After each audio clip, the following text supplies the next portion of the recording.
Assalamualaikum warahmatullahi wabarakatuh. Hari ini kita masuk ke bab 2, yaitu materi pesawat sederhana. Nah, apa sih yang dimaksud dengan pesawat sederhana? Pesawat sederhana adalah alat yang berguna untuk memudahkan pekerjaan manusia. Tujuannya yaitu untuk melipat gandakan gaya atau kemampuan kita, sehingga gaya yang kita berikan pada benda itu menjadi lebih besar dan pekerjaan menjadi lebih mudah. Nah, jenis-jenis pesawat sederhana ada 4 jenisnya. Yang pertama ada tuas, bidang miring, katrol, dan roda berporos. Kita bahas satu persatu. Yang pertama adalah tuas. Tuas adalah alat yang digunakan untuk mengangkat beban. Nah, ada bagian-bagian tuas seperti yang ada pada gambar. Di sini ada gambar kotak. Gambar kotak ini merupakan beban, simbolnya adalah W. Kemudian ada gambar segitiga. Gambar segitiga ini adalah titik tumpu. Dan di ujung yang lainnya ada tanda panah ini, artinya yaitu kita memberikan gaya pada tuas ini, disebut dengan gaya kuasa. Simbolnya adalah F. Nah, jarak dari beban ke titik tumpu dinamakan dengan lengan beban. Simbolnya adalah LW. Dan jarak dari titik tumpu ke gaya kuasa adalah lengan kuasa atau simbolnya LF. Nah, tuas ini banyak jenisnya. Ada tuas jenis pertama, ada tuas jenis kedua, dan ada tuas jenis ketiga. Nah, kita bahas satu persatu.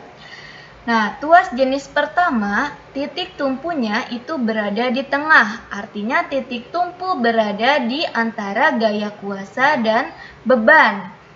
Tuas jenis kedua, bebannya yang ada di tengah. Artinya beban ini berada di antara gaya kuasa dan titik tumpu.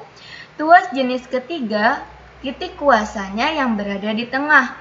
Artinya kuasa ini berada di antara titik tumpu dan titik beban. Itu perbedaan jenis ke-1, jenis kedua, dan tuas jenis ketiga. Tuas jenis pertama contohnya di sini adalah jungkat jungkit. Nah, kalau kalian lihat di jungkat jungkit itu di tengahnya pasti ada yang namanya titik tumpu. Nah, ketika diberi gaya kuasa di salah satu ujung pengungkitnya atau ujung tuasnya, maka beban yang berada di ujung tuas lainnya itu akan terangkat. Nah, ini adalah contoh tuas jenis pertama. Kenapa? Karena titik tumpunya berada di tengah, di antara titik kuasa dengan titik beban. Begitu pula dengan gunting. Nah, gunting ini yang ada bautnya di sini adalah titik tumpunya. Bendanya kita taruh di ujung di sini. Nah, yang merupakan titik beban, dan tangan kita yang berada di sini yang merupakan titik kuasa. Karena titik tumpunya berada di tengah di antara titik beban dan kuasa, maka gunting termasuk tuas jenis pertama. Kemudian juga ada linggis. Di sini ada titik tumpu dari linggisnya berada di tengah. Bebannya diletakkan di salah satu ujungnya dan gaya kuasanya diberikan di salah satu ujung linggis. Karena titik tumpunya berada di tengah, maka tuas linggis ini termasuk tuas jenis pertama.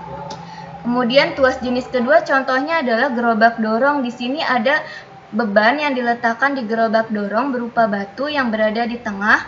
Kemudian roda gerobaknya adalah sebagai titik tumpu dan gaya dorong kita sebagai titik kuasa. Karena beban ini berada di antara titik tumpu dan titik kuasa, maka gerobak dorong termasuk ke tuas jenis kedua. Begitu pula dengan tang. Nah, benda pada tang itu dimasukkan di tengah di sini. Nah, karena titik bebannya berada di tengah di antara titik tumpu dan kuasa, maka tang ini termasuk tuas jenis kedua. Selanjutnya ada tuas jenis ketiga. Di sini contohnya adalah strapless ya. Nah, di sini bebannya, kertasnya atau apapun itu benda diletakkan di tengah sini. Maka di sini namanya titik beban yang berada di salah satu ujung strapless. Kemudian di belakang di sini di salah satu ujung yang lain straplessnya itu adalah titik tumpunya. Dan gaya yang kita berikan pada strapless itu di tengah-tengah yang disebut dengan gaya kuasa. Maka strapless ini karena gaya kuasanya berada di antara titik tumpu dan titik beban, maka strapless termasuk tuas jenis ketiga. Begitu pula dengan pinset ya. Nah, jadi secara matematis, ketiga tuas tersebut memiliki rumus F. F ini adalah gaya kuasa dikali dengan LF. LF ini adalah lengan kuasa sama dengan W. W ini adalah berat beban dikali dengan LB. LB ini adalah jarak dari titik tumpu ke beban. Nah, jadi F ini di sini, LF itu adalah dari jarak dari kuasa ke titik tumpu, W adalah berat bebannya, dan LB adalah jarak dari titik tumpu ke titik beban. Jika di soal diketahui masanya, ingat ya, massa sama berat beda. Kalau massa satuannya adalah kilogram, kalau berat satuannya adalah newton. Kalau di soal diketahuinya massa yaitu dalam kilogram, maka harus diubah dulu ke dalam berat, di mana rumusnya adalah massa dikali gravitasi. Nah, gravitasi ini nilainya 10. Jadi, jika massa bendanya 5 kg, maka berat bendanya adalah 5 kg dikali dengan 10. Maka berat bendanya adalah 50 Newton. Jadi, massa dan berat itu berbeda. Kalian harus lihat dulu apa yang diketahui di soalnya. Nah, begitu pula ada yang namanya keuntungan mekanis. Jadi, setiap pesawat sederhana itu memiliki keuntungan mekanis, di mana keuntungan mekanis ini adalah perbandingan dari berat beban dengan gaya kuasa yang kita berikan pada pesawat sederhana. Sehingga keuntungan mekanis pada tuas bisa dicari dengan rumus W. W ini adalah berat beban dibagi dengan F, yaitu besar gaya kuasa. Atau bisa juga dicari dengan rumus LF. LF ini adalah lengan kuasa dibagi dengan LW atau lengan beban. Jadi, rumus keuntungan mekanis pada tuas itu ada dua. Ada W dibagi F atau lengan kuasa dibagi dengan lengan beban. Tergantung di soal diketahuinya yang mana ya.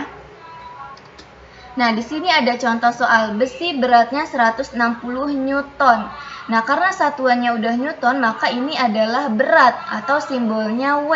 Maka W-nya sama dengan 160 Newton. Diangkat dengan tuas yang panjang lengan kuasanya 2,5 meter. Dan lengan bebannya 1 meter. Nah, lengan kuasa, panjang lengan kuasa berarti LF yaitu 2,5 meter dan lengan bebannya 1 meter yaitu LW-nya 1 meter. Hitung besar kuasa. Kuasa ini adalah F, maka yang ditanya adalah F. Dan keuntungan mekanisnya yaitu KM yang ditanya. Nah, karena di tuas persamaannya adalah W dikali LW sama dengan F kali LF. Kita masukin nih, W-nya adalah 160, LW-nya adalah 1. Karena di sini satuannya udah meter, maka tidak perlu kita ubah ya. Tapi kalau di soal diketahuinya dalam sentimeter, maka harus diubah ke meter. Nah, di sini satuannya sudah meter, berarti tidak kita ubah. LW-nya 1 sama dengan F-nya kita cari, dikali dengan LF-nya adalah 2,5. Nah, maka F sama dengan 2,5 ini pindah ruas ke sebelah kiri. Yang tadinya dikali, maka jadi dibagi. Maka F-nya adalah 160 dikali 1 dibagi 2,5. Dan besar kuasanya didapatkan adalah 64 Newton ya. Kemudian yang ditanya yang keduanya adalah keuntungan mekanis. Keuntungan mekanis bisa kita cari dengan rumus W dibagi F atau yang tadi LF dibagi dengan LW. Nah, di sini kita gunakan yang W dibagi F. W adalah 160 Newton dan F-nya adalah 64. Maka keuntungan mekanisnya adalah 2,5. Atau kamu bisa gunakan rumus yang kedua ini, LF dibagi LW. Kita lihat, di sini LF-nya adalah 2,5 dibagi LW. LW-nya 1, maka 2,5 bagi 1 adalah 2,5. Jadi, walaupun kita menggunakan